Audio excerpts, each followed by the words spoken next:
Welcome students. This video about 6th standard civics unit 1 democracy. In this video we are going to see about meaning of democracy, types of democracy, aims of democracy. Do you know democracy is government of the people, by the people, for the people. உங்களுக்கு தெரியுமா மக்களால் மக்களுக்காக மக்களே நடத்தும் ஆட்சி மக்களாட்சி. இது சொன்னது யாருன்னா ஆப்ரஹாம் லிங்கன். இவர் 16வது அமெரிக்கன் பிரசிடென்ட் ஆவார். The citizens of a country selected their representatives through elections. Thus they take part in the direct governance of a country.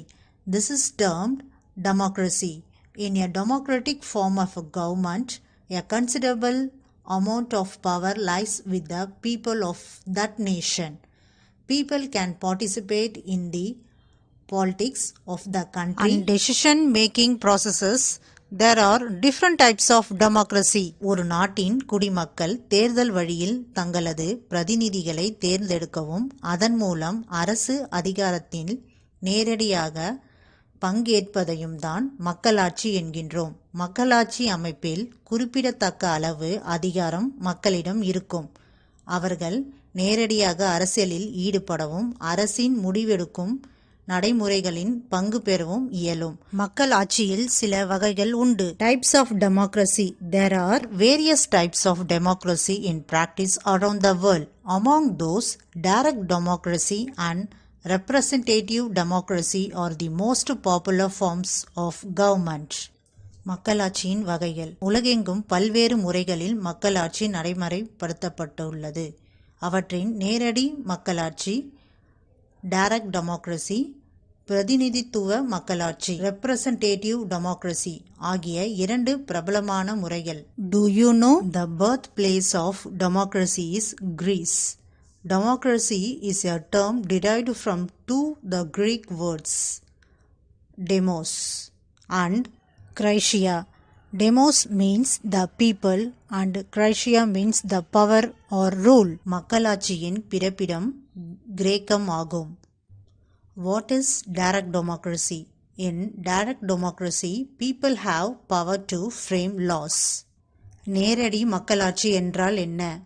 நேரடி மக்களாட்சி முறையில் மக்களே சட்டம் இயற்றும் அதிகாரம் பெற்றிருப்பார்கள். In a direct democracy, only the citizens can make laws. All changes have to be approved by the citizen.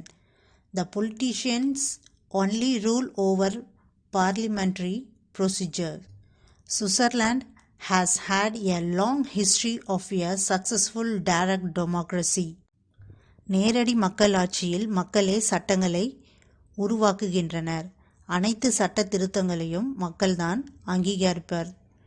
அரசியல்வாதிகள் நாடாளுமன்ற செயல்முறைகளின்படி ஆட்சி செய்வார்.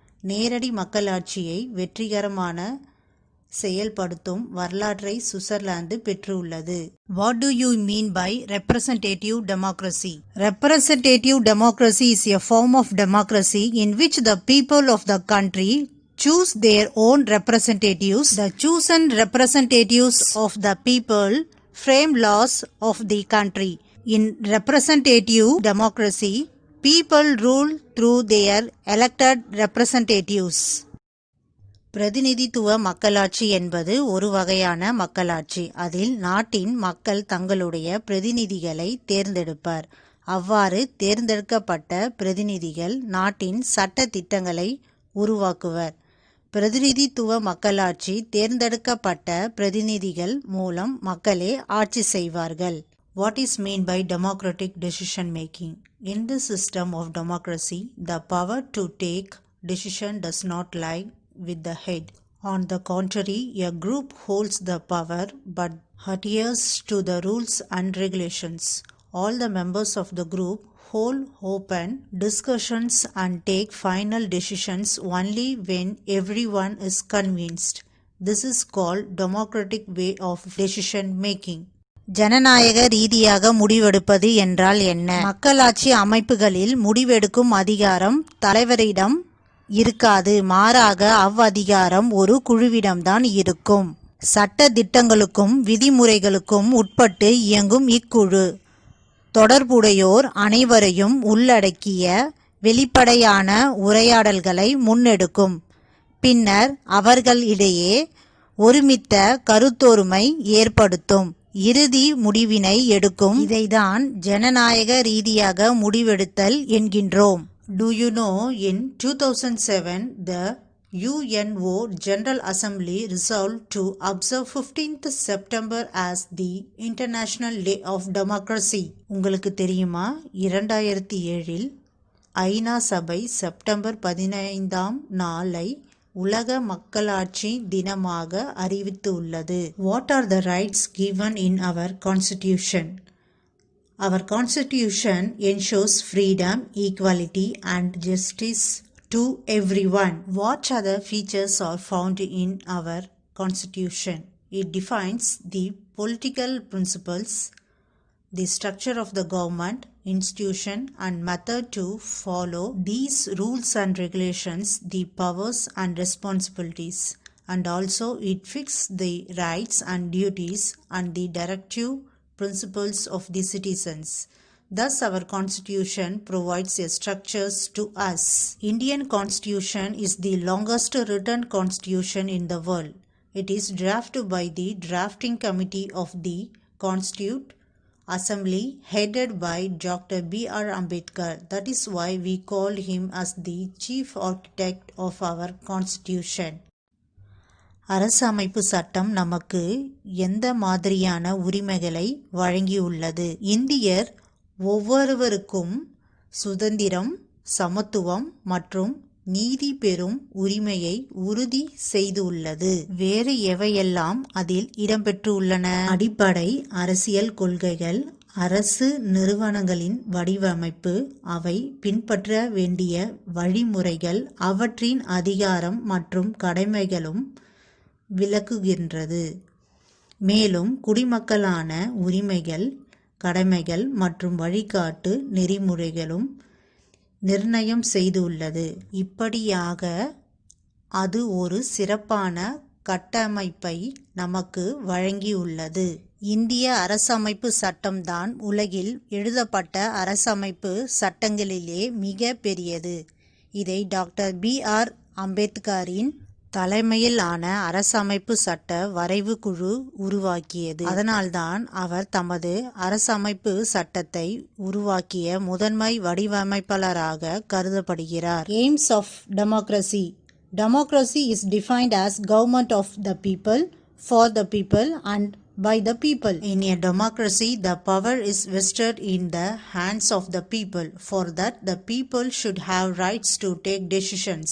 Everyone cannot participate in decision making, so that representative government elected by the people to form a democratic system. All those who attain the age of 18 are given the voting rights to elect the representatives.